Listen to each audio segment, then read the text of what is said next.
ಮುಖ್ಯಮಂತ್ರಿಗಳೇ, ನಿಮ್ಮ ಮನುಷ್ಯತ್ವ, ಮಾನವೀಯತೆ ಮತ್ತು ನಿಮ್ಮ ಮಾನವೀಯ ಮೌಲ್ಯಗಳಿಗೆ ಅಭಿನಂದನೆಗಳು. ಮುಖ್ಯಮಂತ್ರಿಗಳೇ, ಸಿದ್ದರಾಮಯ್ಯನವರ ಕಾಂಗ್ರೆಸ್ ಸರ್ಕಾರ ಕಳ್ಳತನ ಮಾಡಿ, ಸರ್ಕಾರದ ಭೂಮಿಯನ್ನು ಕಳ್ಳತನ ಮಾಡಿ ಅದರಲ್ಲಿ ಅಕ್ರಮವಾಗಿ ಮನೆಗಳನ್ನ ಕಟ್ಕೊಂಡಿರೋರಿಗೆ ಅದನ್ನು ಸಕ್ರಮ ಮಾಡಿ ಅವರಿಗೆ ಯಾವುದೇ ಅರ್ಜಿ ಇಲ್ಲದೆ ರಾಜೀವ್ ಗಾಂಧಿ ಆವಾಸ್ ಯೋಜನೆ ಅಡಿ ಅವರಿಗೆ ಮನೆಗಳನ್ನ ಕೊಡ್ತಿದ್ದಾರೆ. ನಾಚಿಕೆ ಆಗ್ತಿದೆ ರೀ ನಿಮ್ಮ ಆಡಳಿತನ ನೋಡ್ತಾ ಇದ್ರೆ. ಯಾರು ಸರ್ಕಾರಿ ಭೂಮಿಯನ್ನು ಕೊಳ್ಳೆ ಹೊಡೆದಿದ್ದಾರೆ ಅಂಥ ಜನರ ಮಧ್ಯಕ್ಕೆ ನೀವು ಸರ್ಕಾರದ ಯಂತ್ರನ ತಗೊಂಡೋಗಿ ಕೂರಿಸ್ಬಿಟ್ಟು ಆ ಜನರು ಕೆಲಸ ಮಾಡ್ಕೊಡ್ತೀವಿ ಅಂತ ಹೇಳಿದ್ರೆ ಎಷ್ಟು ಕೀಳಮಟ್ಟಕ್ಕೆ ನೀವು ರಾಜಕಾರಣ ಮಾಡ್ತಾ ಇದ್ದೀರಿ ಸಿದ್ದರಾಮಯ್ಯನವರೇ. ವಿಶೇಷ ಪ್ರಕರಣ ಅಂತ ಪರಿಗಣನೆ ಮಾಡಿ ನೀವೀಗ ಅವರಿಗೆ ಮನೆಗಳನ್ನ ಹಂಚ್ತಿದ್ದೀರಲ್ಲ, ನೀವು ಉತ್ತರ ಕೊಡಬೇಕು. ಯಾವ ಮಾನದಂಡದ ಮೇಲೆ ನೀವು ವಿಶೇಷ ಪ್ರಕರಣ ಅಂತ ತಗೊಂಡಿದ್ದೀರಿ? ಏನಕ್ಕೆ ಅದು ವಿಶೇಷ ಪ್ರಕರಣ ಆಯಿತು ಹೇಳಿ, ನೀವು ಉತ್ತರ ಕೊಡಬೇಕು. ಜನ ಸಾವಿರಾರು ಜನ ಇನ್ನೂ ಮನೆಗಳು ಕಳ್ಕೊಂಡಿರೋರು ಇದ್ದಾರೆ ರೀ. ಫ್ಲಡ್ ಆಗಿರೋರು, ರಸ್ತೆಗೆ ಹೋಗಿರೋ, ಜಮೀನುಗಳನ್ನ ಕಳ್ಕೊಂಡಿರೋರು, ಊರುಗಳನ್ನ ಕಳ್ಕೊಂಡಿರೋರು, ನೀವು ಡ್ಯಾಮ್ಗೆ ಕಟ್ಟಾಗ ಇನ್ನೀರಲ್ಲಿ ಮುಳುಗಡೆ ಆಗಿರೋ ಊರುಗಳಲ್ಲಿ ಇವತ್ತು ಇನ್ನು ನಿರಾಶ್ರಿತಾಗಿ ಬದುಕ್ತಿದ್ದಾರೆ. ಅವು ಯಾವ ವಿಶೇಷ ಪ್ರಕರಣಗಳಲ್ಲ ಅಂದರೆ ಇದು ಹೆಂಗೆ ನಿಮಗೆ ವಿಶೇಷ ಪ್ರಕರಣ ಅನ್ನಿಸ್ತು ಹೇಳಿ. ನೀವು ಪ್ರಿಯಾಂಕಾ ಖರ್ಗೆ ಅವರೇ ಹೇಳಿ, ನೀವೆಲ್ಲದಕ್ಕೂ ಮೂಗು ತೋರಿಸ್ತೀರಿ. ಇವಾಗ ಹೇಳ್ರಿ, ನಿಮ್ಮದೇ ಸಮಾಜ. ಹೌದು, ನೀವೇ ಹೇಳ್ತಿರಲ್ಲ ನಾನು ದಲಿತ ಸಮಾಜದಿಂದ ಬಂದವನು ಅಂತ. ಅದೇ ದಲಿತ ಸಮಾಜದ 35 ಕುಟುಂಬಗಳು ಈ ಜನವರಿಯ ಚಳಿಗಾಲದಲ್ಲೂ ಕೂಡ ಒದ್ಕೊಳ್ಳೋಕೆ ಸೂರ್ಯಲ್ದಿರ ಕೂತಿದ್ದಾರಲ್ರಿ ಅಲ್ಲಿ. ಯಾಕೆ ನಿಮ್ಮ ಗಂಟ್ಲು ಏನಾದ್ರು ಒಣಗೋಗಿದೆ ಈಗ, ಅಥವಾ ನಿಮ್ಮ ಕಣ್ಣು ಕಾಣ್ತಿಲ್ವಾ ಆ ಜನ? TV ವಿಕ್ರಮದ ಪ್ರೀತಿಯ ನೋಡುಗರಿಗೆ ಟ್ಯಾಕ್ಸಿವಾಲಾ ಕಾರ್ಯಕ್ರಮಕ್ಕೆ ಸ್ವಾಗತ. ನಾನು ನಿಮ್ಮ ನರಸಿಂಹಮೂರ್ತಿ. ವೀಕ್ಷಕರೇ, ಕಾರ್ಯಕ್ರಮ ಶುರು ಮಾಡೋದಕ್ಕಿಂತ ಮೊದಲು 2026 ಹೊಸ ವರ್ಷಕ್ಕೆ ನಿಮ್ಮೆಲ್ಲರಿಗೂ ಕೂಡ ಭಗವಂತ ಆಯುರಾರೋಗ್ಯಗಳನ್ನ ಕೊಟ್ಟು ಕಾಪಾಡಲಿ ಅಂತ, ಹಾಗೆ ದೇಶ ಕಟ್ಟೋ ಕೆಲಸದಲ್ಲಿ, ಧರ್ಮ ಉಳಿಸೋ ಕೆಲಸದಲ್ಲಿ ನಮ್ಮೊಟ್ಟಿಗೆ ನೀವು ಸದಾ ಇರ್ತೀರಿ ಅಂತ ಆಶಯಗಳನ್ನ ಇಟ್ಕೊಳ್ಳೋದ್ರ ಮುಖಾಂತರ ಇವತ್ತಿನ ಟ್ಯಾಕ್ಸಿವಾಲಾ ಕಾರ್ಯಕ್ರಮನ ಶುರು ಮಾಡ್ತಿದ್ದೀವಿ.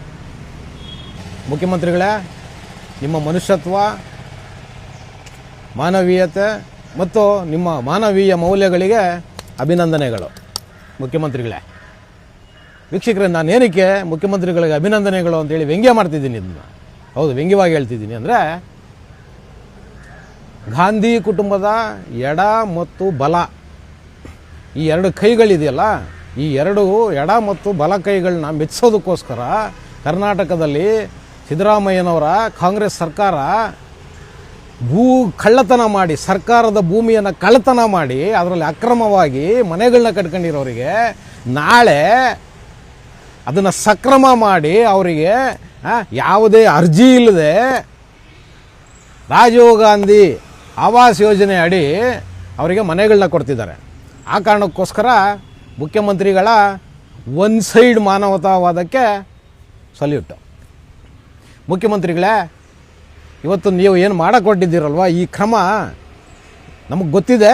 ನಿಮ್ಮ ಹೈಕಮಾಂಡ್ನ ಮೆಚ್ಚೋದಕ್ಕೆ ಮಾಡ್ತಿದ್ದೀರಿ. ಯಾಕೆಂದರೆ ನೀವು ಮತ್ತು DK ಶಿವಕುಮಾರ್ ಅವರು ಪೈಪೋಟಿಗೆ ಬಿದ್ದು ಈ ಕೆಲಸನ ಮಾಡ್ತಾಯಿದ್ದೀರ. ಏನಕ್ಕೆ ಅಂದರೆ, ಒಂದು ಗಾಂಧಿ ಕುಟುಂಬದ ಎಡಕೈ ಮತ್ತು ಬಲಗೈ ಏನಿದ್ದಾರೆ, ಸುರ್ಜೇವಾಲಾ ಮತ್ತು KC ವೇಣುಗೋಪಾಲ್, ಇವರಿಬ್ಬರನ್ನು ನೀವು ಯಾರು ಎಷ್ಟರ ಮಟ್ಟಿಗೆ ಮೆಚ್ಚಿಸ್ಬೋದು, ತಮ್ಮ ಜಾಗಗಳನ್ನ ಗಟ್ಟಿ ಮಾಡ್ಕೋಬೋದು ಅನ್ನೋ ಕಾರಣಕ್ಕೋಸ್ಕರ ಇವತ್ತು ನೀವು ಇದನ್ನು ಮಾಡ್ತಾಯಿದ್ದೀರಿ. ಮುಖ್ಯಮಂತ್ರಿಗಳೇ, ಖಂಡಿತ ನೀವು ಇದಕ್ಕೆ ಮಾಡ್ತಿರೋದು. ನೀವೇನಕ್ಕೆ ಇದನ್ನು ಇಷ್ಟು ಮುತುವರ್ಜಿಯಿಂದ ಮಾಡ್ತಿದ್ದೀರಾ? ಈ ಎಡಗೈ ಮತ್ತು ಬಲಗೈ ಎರಡನ್ನೂ ತೃಪ್ತಿಪಡಿಸ್ಬಿಟ್ರೆ ನಿಮ್ಮ ಮುಖ್ಯಮಂತ್ರಿ ಸ್ಥಾನ ಇದೆಯಲ್ವಾ, ಅದು ಭದ್ರ ಆಗುತ್ತೆ. DK ಶಿವಕುಮಾರ್ ಯಾಕೆ ಆ ಜಾಗಕ್ಕೆ ಹೋಗಿ ಅವ್ರುಗಳನ್ನೆಲ್ಲ ಮಾತಾಡಿಸಿ ಒಂದು ಫೋಟೋ ಶೂಟ್ ಮಾಡಿ ಯಾಕೆ ಬಂದರು? ಅವರೇನು ತಾನು ಮುಖ್ಯಮಂತ್ರಿ ಸ್ಥಾನಕ್ಕೆ ಇರಬೇಕು ಅನ್ನೋ ಅಪಾಪಿ. ಈ ನಿಮ್ಮಿಬ್ಬರು ಈ ಮೇಲಾಡ್ದಿಂದ ತಾನೇ ಇದಾಗ್ತಿರೋದು. ಮತ್ತು ಮುಖ್ಯಮಂತ್ರಿಗಳೇ, ನಿಜವಾಗ್ಲೂ ನಮಗೆ ನಾಚಿಕೆ ಆಗ್ತಿದೆ ಕಣ್ರಿ. ನಾಚಿಕೆ ಆಗ್ತಿದೆ ರೀ ನಿಮ್ಮ ಆಡಳಿತನ ನೋಡ್ತಾ ಇದ್ರೆ. ಸರ್ಕಾರದ ಅಧಿಕಾರಿಗಳನ್ನ, ಯಾರು ಸರ್ಕಾರಿ ಭೂಮಿಯನ್ನು ಕೊಳ್ಳೆ ಹೊಡೆದಿದ್ದಾರೆ ಅಂಥ ಜನರ ಮಧ್ಯಕ್ಕೆ ನೀವು ಸರ್ಕಾರದ ಯಂತ್ರನ ತಗೊಂಡೋಗಿ ಕೂರಿಸ್ಬಿಟ್ಟು ಆ ಜನರು ಕೆಲಸ ಮಾಡ್ಕೊಡ್ತೀವಿ ಅಂತ ಹೇಳಿದ್ರೆ ಎಷ್ಟು ಕೀಳಮಟ್ಟಕ್ಕೆ ನೀವು ರಾಜಕಾರಣ ಮಾಡ್ತಾ ಇದ್ದೀರಿ ಸಿದ್ದರಾಮಯ್ಯನವರೇ. ಎಷ್ಟು ಕೀಳಮಟ್ಟದ ರಾಜಕಾರಣ ಮಾಡ್ತಾ ಇದ್ದೀರಿ ನೀವು. ಅರ್ಜಿಗಳನ್ನ ಹಾಕಿ 5 ವರ್ಷ 10 ವರ್ಷ ಆದ್ರೂ ಮನೆಗಳು ಸಿಗ್ತಾ ಇಲ್ಲ ಜನರಿಗೆ ಇವತ್ತು. ಅಂಥದ್ರಲ್ಲಿ ಅಕ್ರಮವಾಗಿ ಕಣ್ರಿ ಸರ್ಕಾರಿ ಭೂಮಿನ ಒತ್ತುವರಿ ಮಾಡ್ಕೊಂಡು ಆಕ್ರಮಣ ಮಾಡ್ಕೊಂಡು ಮನೆಗಳು ಕಟ್ಟಿದರೆ ಆ ಮನೆಗಳನ್ನ ಒಡೆದಾಕಿ ಆ ಜನರ ಮಧ್ಯೆ ನೀವು ಸರ್ಕಾರದ ಅಧಿಕಾರಿಗಳನ್ನ ಕಳಿಸಿ ಅವರಿಗೆ ಅಲ್ಲೇನೆ ಒಂದು ಮನೆಗಳನ್ನ ಅಲಾಟ್ ಮಾಡಿ ಬೀಗ ಕೊಡ್ತೀವಿ ಅಂತ ಹೇಳಿದ್ರೆ ನಾಚಿಕೆ ಆಗಲ್ಲವೇನ್ರಿ ನಿಮಗೆ ಸಿದ್ದರಾಮಯ್ಯನವರೇ? ಆಮೇಲೆ ಇನ್ನೊಂದು ಏನು ನಿಮ್ಮದು ವಾದ, ಯಾರು ನಿಜವಾದ್ರೂ ಕೂಡ ಸಂತ್ರಸ್ತರಿದ್ದಾರೆ ಅಂಥವ್ರಿಗೆ ಕೊಡ್ತೀವಿ. ವೀಕ್ಷಕರೇ ನೋಡಿ, ಇದರಲ್ಲಿ ಇವ್ರು ಹೇಳ್ತಿರೋದು ಏನು ಗೊತ್ತಾ, ಯಾರು ನಿಜವಾಗಲೂ ನಿರಾಶ್ರಿತಿದ್ದಾರೆ, ಸಂತ್ರಸ್ತರಿದ್ದಾರೆ, ಅವರಿಗೆ ಮನೆನ ಕೊಡ್ತೀವಿ ಅಂತ. ಇದರಲ್ಲಿ ನೋಡಿ, ಒಂದು 198 ಮನೆಗಳನ್ನ ಡೆಮಾಲಿಷನ್ ಮಾಡಿದ್ದಾರೆ. 150 ಕುಟುಂಬಗಳು ಮುಸಲ್ಮಾನ್ ಕುಟುಂಬಗಳು, ಮಿಕ್ಕ ಒಂದು 48 ಕುಟುಂಬಗಳು ಹಿಂದೂ ಕುಟುಂಬಗಳಿದೆ. ಇವರು ಇವಾಗ ಏನು ನಾವು ಎಲ್ಲ ದಾಖಲೆಗಳನ್ನ ಪರಿಶೀಲನೆ ಮಾಡ್ತಾಯಿದ್ದೀವಿ ಅಂದರೆ ಏನು ಗೊತ್ತಾ, 150 ಕುಟುಂಬಗಳನ್ನ ಬಿಟ್ಬಿಡಿ, ಅವು ಫಿಕ್ಸು. 150 ಮುಸಲ್ಮಾನ್ ಕುಟುಂಬಗಳಿಗೆ ಮನೆಗಳು ಸಿಗ್ತವೆ. ಇನ್ನು ಇವ್ರು ಪರಿಶೀಲನೆ ಅಂತ ಹೇಳ್ತಿರೋದೇನು ಗೊತ್ತಾ, ಈ 48 ಹಿಂದೂ ಕುಟುಂಬಗಳಿದೆಯಲ್ಲ, ಈ ಹಿಂದೂ ಕುಟುಂಬಗಳನ್ನ ಹೊರಗೆ ಹಾಕಬೇಕು, ಇವ್ರು ಕೊಡೋಂಗಿಲ್ಲ. ಆ ಕಾರಣಕ್ಕೋಸ್ಕರ ಇವ್ರು ದಾಖಲೆ ಪರಿಶೀಲನೆ ಅಂತ ಹೇಳ್ತಿರೋದು. ಯಾರಾದರೂ ವೀಕ್ಷಕರು ತಪ್ಪಾಗಿ ಅರ್ಥೈಸ್ಕೋಬೇಡ್ರಿ. ಈ ಏನು ದಾಖಲೆ ಪರಿಶೀಲನೆ ಇದೆಯಲ್ಲ, ಇದು ಕೇವಲ ಹಿಂದೂಗಳ ದಾಖಲೆ ಪರಿಶೀಲನೆ ಅಷ್ಟೇ. ಬೇಕಾದರೆ ಬರೆದಿಟ್ಕೊಳ್ಳಿ, ನಾಳೆ 2ನೇ ತಾರೀಕು ಬೈಯಪ್ಪನಹಳ್ಳಿ ರಾಜೀವ್ ಗಾಂಧಿ ಆವಾಸ್ ಯೋಜನೆ ಅಡಿ ಈ 150 ಜನರಿಗೂ ಕೂಡ ಮನೆಗಳು ಕೊಡ್ತಾರೆ, ಗೃಹಪ್ರವೇಶ ಆಗುತ್ತೆ. ಮುಖ್ಯಮಂತ್ರಿಗಳು ಅಧಿಕೃತವಾಗಿ ಗೃಹಪ್ರವೇಶ ಮಾಡ್ಕೊಂಬರ್ತಾರೆ, ಬೇಕಾದರೆ ಬರೆದಿಟ್ಕೊಳ್ರಿ. ನಾಳೆ ಮುಖ್ಯಮಂತ್ರಿಗಳು ಅಧಿಕೃತವಾಗಿ ಹೋಗಿ ಗೃಹ ಪ್ರವೇಶ ಮಾಡಿ ಅವ್ರನ್ನ ಆ ಮನೆ ಒಳಗೆ ಪ್ರವೇಶ ಮಾಡಿ ಬರ್ತಾರೆ. ಇದರಲ್ಲಿ ಬೇಕಾದರೆ ಬರೆದಿಟ್ಕೊಳ್ಳಿ, ಏನು 48 ಹಿಂದೂ ಕುಟುಂಬಗಳಿದೆಯಲ್ಲ, ಈ 48 ಹಿಂದೂ ಕುಟುಂಬಗಳಲ್ಲಿ ಸಾಕಷ್ಟು ಜನರಿಗೆ ಮನೆ ಸಿಕ್ಕಲ್ಲ. ಬರೆದಿಟ್ಕೊಳ್ಳಿ, ಬೇಕಾದ್ರೆ ನಾನು ಸುಳ್ಳು ಹೇಳ್ತಿಲ್ಲ, ಇದೇ ಆಗುತ್ತೆ. ಆಮೇಲೆ ಮುಖ್ಯಮಂತ್ರಿಗಳು ಇದಕ್ಕೆ ಏನು ಅವರು ಸಬೂಬು ಕೊಡ್ತಿರೋದು, ಇದನ್ನು ಒಂದು ವಿಶೇಷ ಪ್ರಕರಣ ಅಂತ ಪರಿಗಣಿಸಿ ನಾವು ಅವರಿಗೆ ಮನೆಗಳನ್ನ ಕೊಡ್ತಾ ಇದ್ದೀವಿ. ಮುಖ್ಯಮಂತ್ರಿಗಳೇ, ನೀವು ಜನರಿಂದ ಆಯ್ಕೆಯಾಗಿ ಹೋಗಿರೋರು, ಲಕ್ಷಾಂತರ ಜನರ ಪ್ರಶ್ನೆ ಇದೆ ನಿಮಗೆ. ಆ ಕಾರಣಕ್ಕೋಸ್ಕರ ನಿಮಗೆ ಕೇಳ್ತಾ ಇದ್ದೀನಿ, ವಿಶೇಷ ಪ್ರಕರಣ ಅಂತ ಪರಿಗಣನೆ ಮಾಡಿ ನೀವೀಗ ಅವರಿಗೆ ಮನೆಗಳನ್ನ ಹಂಚ್ತಿದ್ದೀರಲ್ಲ, ನೀವು ಉತ್ತರ ಕೊಡಬೇಕು. ಯಾವ ಮಾನದಂಡದ ಮೇಲೆ ನೀವು ವಿಶೇಷ ಪ್ರಕರಣ ಅಂತ ತಗೊಂಡಿದ್ದೀರಿ? ಏನಕ್ಕೆ ಅದು ವಿಶೇಷ ಪ್ರಕರಣ ಆಯಿತು ಹೇಳಿ, ನೀವು ಉತ್ತರ ಕೊಡಬೇಕು ಜನರಿಗೆ. ಏನೋ ಆ ಕುಟುಂಬಗಳಲ್ಲಿರೋರು ಯಾರಾದ್ರೂ ಏನು ಸೇನೆಯಲ್ಲಿ ಯುದ್ಧದಲ್ಲಿ ಏನಾದರೂ ಮಡಿದು ಬಂದವರ, ಸತ್ತೋಗಿ ಬಂದವರ, ಇಲ್ಲ ಅಲ್ಲಿರೋ ಕುಟುಂಬಗಳು ಯಾವುದಾದ್ರೂ ಡ್ಯಾಮೋ ಅಥವಾ ರಸ್ತೆನೋ ಅಥವಾ ಇನ್ನೇನೋ ಕೆಲಸಗಳಿಗೆ ಅವ್ರ ಜಮೀನುಗಳು ಕಿತ್ಕೊಂಡು ಅವ್ರ ಊರುಗಳನ್ನ ಖಾಲಿ ಮಾಡಿಸಿ ಗೂಳೆ ಎಪ್ಸಿದ್ರ? ಯಾವ ಕಾರಣಕ್ಕೋಸ್ಕರ ನೀವು ವಿಶೇಷ ಪ್ರಕರಣ ಅಂತ ಹೇಳ್ತಿದ್ದೀರಿ? ಉತ್ತರ ಕೊಡ್ಬೇಕು ಜನರಿಗೆ ನೀವು. ಹೌದು, ನಿಮ್ಗೇನು ಅಂಥ ವಿಶೇಷ ಪ್ರಕರಣ ಅಂತ ತೊಗೊಳ್ಳೋದಕ್ಕೆ ಏನಿತ್ತು ಅದರಲ್ಲಿ? ಏನು ನಿಮ್ಮ ಗಾಂಧಿ ಕುಟುಂಬದ ಎಡಗೈ ಮತ್ತು ಬಲಗೈ ಫೋನ್ ಮಾಡಿಬಿಟ್ಟು ಹೇಳ್ಬಿಟ್ರೆ ಅದು ನಿಮ್ಗೆ ವಿಶೇಷ ಪ್ರಕರಣವಾ? ಹೇಳ್ರಿ ಮುಖ್ಯಮಂತ್ರಿಗಳೇ, ಏನು ಮಾನದಂಡ ಇಟ್ಕೊಂಡು ವಿಶೇಷ ಪ್ರಕರಣ ಅಂತ ಹೇಳ್ತಿದ್ದೀರಿ? ಸಾವಿರಾರು ಜನ ಇನ್ನೂ ಮನೆಗಳು ಕಳ್ಕೊಂಡಿರೋರು ಇದ್ದಾರೆ ರೀ, ಫ್ಲಡ್ ಆಗಿರೋರು, ರಸ್ತೆಗೆ ಹೋಗಿರೋ, ಜಮೀನುಗಳನ್ನ ಕಳ್ಕೊಂಡಿರೋರು, ಊರುಗಳನ್ನ ಕಳ್ಕೊಂಡಿರೋರು. ನೀವು ಡ್ಯಾಮ್ಗಳು ಕಟ್ಟಾಗ ಹಿನ್ನೀರಲ್ಲಿ ಮುಳುಗಡೆ ಆಗಿರೋ ಊರುಗಳಲ್ಲಿ ಇವತ್ತು ಇನ್ನೂ ನಿರಾಶ್ರಿತರಾಗಿ ಬದುಕ್ತಿದ್ದಾರೆ. ಅವು ಯಾವ ವಿಶೇಷ ಪ್ರಕರಣಗಳಲ್ಲ ಅಂದರೆ ಇದು ಹೆಂಗೆ ನಿಮಗೆ ವಿಶೇಷ ಪ್ರಕರಣ ಅನ್ನಿಸ್ತು ಹೇಳಿ ನೀವು? ಇಲ್ಲ ಅಂದರೆ ನೀವು ಹೇಳಿ ಜನರಿಗೆ, ಏನೋ ನಿಮಗೆ ಜರೂರಾಗಿ ಮನೆಗಳು ಬೇಕಂದ್ರೆ ಏನೋ ದೊಡ್ಡದಾಗಿ ಗಡ್ಡ ಬಿಟ್ಟು ಮೇಲೆ ಟೋಪಿ ಹಾಕೊಂಡು ಪೈಜಾಮ ಹಾಕೊಳ್ಳಿ ನಾವು ಕೊಡ್ತೀವಿ ಅಂತ ಹೇಳಿ ಜನರಿಗೆ. ಹೌದು, ನೀವು ಹೇಳಿ ಜನರಿಗೆ. ಅಟ್ಲೀಸ್ಟ್ ಜನ ಅದನ್ನಾದರೂ ಮಾಡ್ತಾರೇನೋ ನೋಡೋಣ. ನೀವು ಉತ್ತರ ಕೊಡ್ಬೇಕು ಜನರಿಗೆ.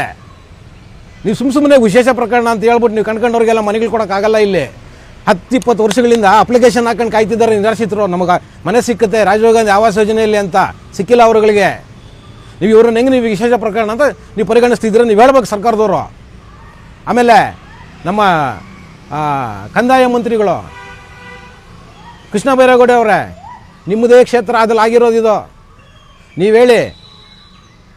ಆಮೇಲೆ ನಿಮ್ಮದೇ ಇಲಾಖೆಯಲ್ಲಿ ಆಗಿರೋ ಕೆಲಸ ಇದು, ಈ ಒತ್ತುವರಿ ನೀವು ಉತ್ತರ ಕೊಡಬೇಕೀಗ ಜನರಿಗೆ.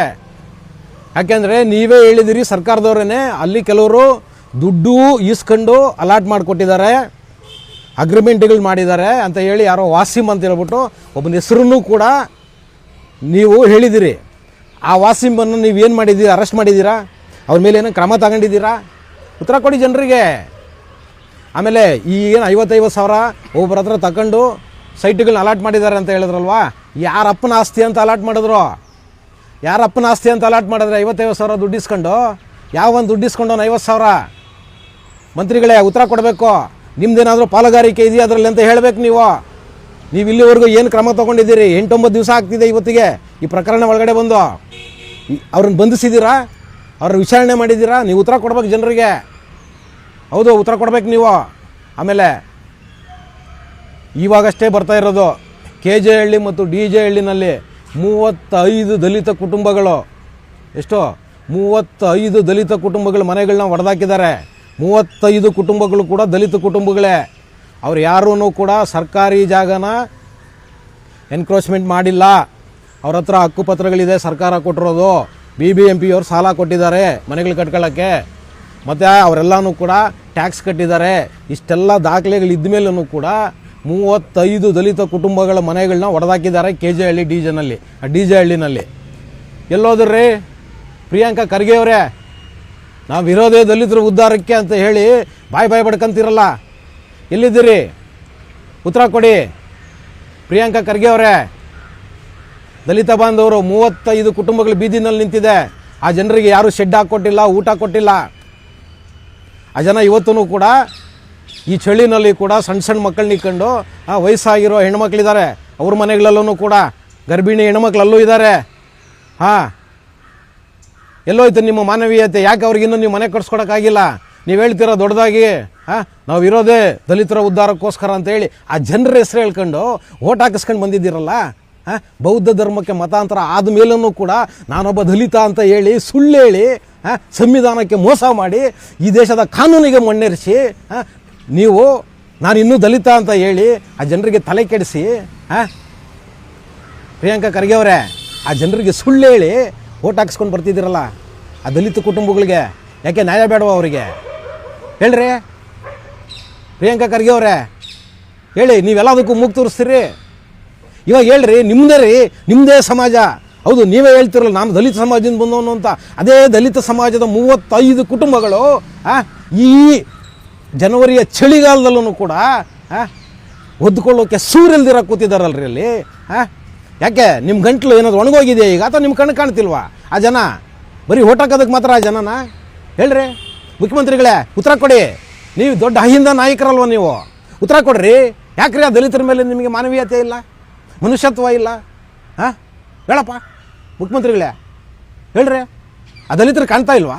35 ಕುಟುಂಬ ರೀ ಬೆಂಗಳೂರಲ್ಲೇ ಇದ್ದಾರೆ. ಅವ್ರೇನು ಅಕ್ರಮವಾಗಿ ಸೇರ್ಕೊಂಡಿರಲಿಲ್ಲ ಅಲ್ಲಿ. ನೀವೇ ಹಕ್ಕುಪತ್ರಗಳನ್ನ ಕೊಟ್ಟಿದ್ದೀರಿ ಅವರಿಗೆ, ನೀವೇ ಸಾಲ ಕೊಟ್ಟಿದ್ದೀರಿ ಅವರಿಗೆ ಮನೆಗಳು ಕಟ್ಕೊಳ್ಳಿ ಅಂತ. ಆದರೂ ಈಗ ಹೊಡೆದಾಕಿದಾರಲ್ವಾ? ಅವ್ರಿಗೆ ನ್ಯಾಯ ಬೇಡವಾ? ನಿಮ್ಮ ಮಾನವೀಯ ಮೌಲ್ಯಗಳು ಎಲ್ಲೋಯ್ತು ಹಂಗಾದ್ರೆ?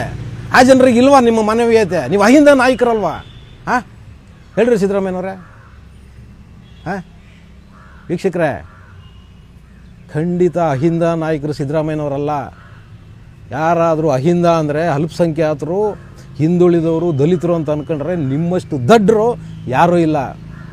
ಸಿದ್ದರಾಮಯ್ಯನವರು ಅಹಿಂದ ಬರೀ ಒಂದೇ ಒಂದು ಯಾವುದೋ ಅಹಿಂದದ ಮೊದಲನೇ ಅಕ್ಷರ ಇದೆಯಲ್ವಾ, ಅಲ್ಪಸಂಖ್ಯಾತರಿಗೆ ಮಾತ್ರ ಸಿದ್ದರಾಮಯ್ಯನವರು ಮತ್ತು ಕಾಂಗ್ರೆಸ್ ಇರೋದು. ಯಾವತ್ತೂ ಅವರು ಅಹಿಂದ ಅಲ್ವೇ ಅಲ್ಲ, ಹಿಂದುಳಿದವರು ದಲಿತರ ಪರ ಅಲ್ವೇ ಅಲ್ಲ ಅವರು. ಹೌದು, ಬರೀ ಅಲ್ಪಸಂಖ್ಯಾತರು. ಅದರಲ್ಲೂ ಅಲ್ಪಸಂಖ್ಯಾತರು ಯಾರು? ಓನ್ಲಿ ಮುಸಲ್ಮಾನರು. ಅಲ್ಪಸಂಖ್ಯಾತರು ಅಂದರೆ ಬೌದ್ಧರಿದ್ದಾರೆ, ಕ್ರೈಸ್ತರಿದ್ದಾರೆ, ಈ ದೇಶದಲ್ಲಿ ಪಾರ್ಸಿಗಳಿದ್ದಾರೆ. ಇವ್ರಿಗೂ ಅಲ್ಲ ಅವರು. ಕೇವಲ ಅಹಿಂದದ ಮೊದಲನೇ ಅಕ್ಷರ ಇದೆಯಲ್ವಾ, ಈ ಬರೀ ಅಲ್ಪಸಂಖ್ಯಾತರು. ಮುಸಲ್ಮಾನ್ ಅಲ್ಪಸಂಖ್ಯಾತರಿಗೆ ಮಾತ್ರ ಸಿದ್ದರಾಮಯ್ಯನವರು ಏನಿದ್ರು ಮಾನವೀಯ ಎಲ್ಲ ಮೌಲ್ಯಗಳನ್ನು ಸಿದ್ದರಾಮಯ್ಯನವರು ಸುರಿಯೋದಿಲ್ಲಪ್ಪ ಅಂದರೆ ಬರೀ ಅಲ್ಪಸಂಖ್ಯಾತರಲ್ಲಿ ಮುಸಲ್ಮಾನರಿಗೆ ಮಾತ್ರ. ಏನೋ ಬೇರೆ ಇನ್ನೂ 2 ಅಕ್ಷರ ಇದೆಯಲ್ಲ, ಏನೋ ಆನ ತೆಗೆದ ಮೇಲೆ ಹಿಂದುಳಿದವರು ಮತ್ತು ದಲಿತರು ಖಂಡಿತ ಅಲ್ಲ. ನಿಮ್ಮನ್ನು ಬರೀ ಭ್ರಮೆನಲ್ಲಿಟ್ಟಿದ್ದಾರೆ ಸಿದ್ದರಾಮಯ್ಯನವರು. ಹೌದು, ಮುಖ್ಯಮಂತ್ರಿಗಳು ನಿಮ್ಮನ್ನು ಖಾಲಿ ಭ್ರಮೆನಲ್ಲಿಟ್ಟು, ಆ ಭ್ರಮೆ ನಿಮ್ಮನ್ನಿಟ್ಟು ಅವರು ನಿಮ್ಮ ಹತ್ರ ಓಟ್ ತೊಗೊತಿದ್ದಾರೆ ಅಷ್ಟೇ. ಅವರಿಗೆ ಯಾವ ಕಾಳಜಿನೂ ಇಲ್ಲ, ಯಾವ ಕಳಕಳಿನೂ ಇಲ್ಲ. ಅರ್ಥ ಆಯ್ತಾ? ಈಗಲಾದರೂ ಅರ್ಥ ಮಾಡ್ಕೊಳ್ಳಿ. ಈ ಒಳ್ಳೆ ಸಮಯ ಇದು, ಅರ್ಥ ಮಾಡ್ಕೊಳ್ಳೋ ಒಳ್ಳೆ ಸಮಯ ಇದು. ಪರಮೇಶ್ವರ್ ಸಾಹೇಬ್ರೆ, ದಯವಿಟ್ಟು ಉತ್ತರ ಕೊಡಿ. KJ ಹಳ್ಳಿ DJ ಹಳ್ಳಿನಲ್ಲಿ 35 ದಲಿತ ಕುಟುಂಬಗಳು ಬೀದಿನಲ್ಲಿ ನಿಂತಿದೆ, ಒಡೆದಾಕಿದ್ದೀರಿ. ಸರ್ಕಾರದಲ್ಲಿ ನೀವು ತುಂಬ ಪ್ರಭಾವಿಗಳಾಗಿದ್ದೀರಿ ದಲಿತ ಮುಖಂಡರುಗಳು. ಯಾಕೆ ಆ ದಲಿತರಿಗೆ ನೀವು ಕಣ್ಣು ಕಾಣ್ತಾ ಇಲ್ಲ?